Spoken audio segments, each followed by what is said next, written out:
Jubilant Hindustan Coca Cola में 40% की हिस्सेदारी खरीदने के लिए सीसीआई से मंजूरी मिल गई है। कोका कोला की यूनिट्स में 40% की हिस्सेदारी खरीदने के लिए जुबिलेंट ग्रुप लगभग 10,000 करोड़ रुपए का इन्वेस्टमेंट कर सकता है। कोका कोला से जुड़ी बड़ी खबर सामने आ रही है। भारत की सीसीआई ने जुबिलेंट बेवरेजेज लिमिटेड द्वारा Hindustan Coca Cola holdings private limited में 40% की हिस्सेदारी से अधिग्रहण के प्रस्ताव को मंजूरी दे दी है। ये डील 10,000 करोड़ रुपए में होने की संभावना है। Hindustan Coca Cola beverages limited देश में 13 मैन्युफैक्चरिंग प्लांट संचालित करती है। ये प्लांट अलग अलग कोल्ड ड्रिंक्स और सॉफ्ट ड्रिंक्स बनाने और बेचने का काम करते हैं। कोका कोला की योजना है कि इन प्लांट के संचालन में स्थानीय साझेदारों की भागीदारी बढ़ाई जाए। वे बाजार में बेहतर समझ रखते हैं और संचालन खुद कर सकते हैं। हाल ही में सीसीआई ने एक और महत्वपूर्ण मंजूरी दी है। कंधारी ग्लोबल बेवरेज के कोका कोला के बॉटलिंग प्लांट को 2,000 करोड़ रुपए के अधिग्रहण के प्रस्ताव को हरी झंडी मिल गई है।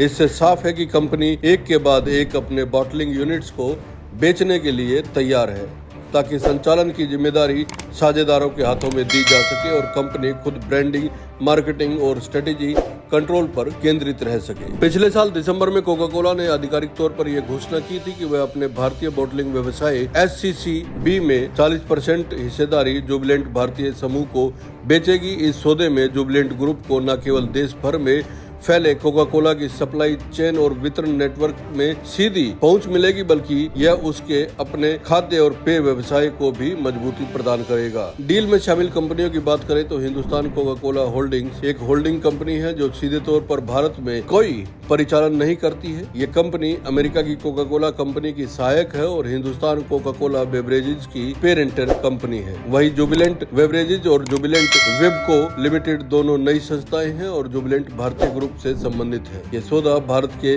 FMCG क्षेत्र में एक महत्वपूर्ण बदलाव का संकेत है, जहां वैश्विक दिग्गज अब लोकल पेरेंट्स के साथ मिलकर ज्यादा फोकस्ड और एफिशिएंट तरीके से काम करना चाहते हैं। दोस्तों, इस डील को लेके आपका क्या कहना है? कमेंट करके जरूर बताइए और चैनल को सब्सक्राइब करना ना भूलें।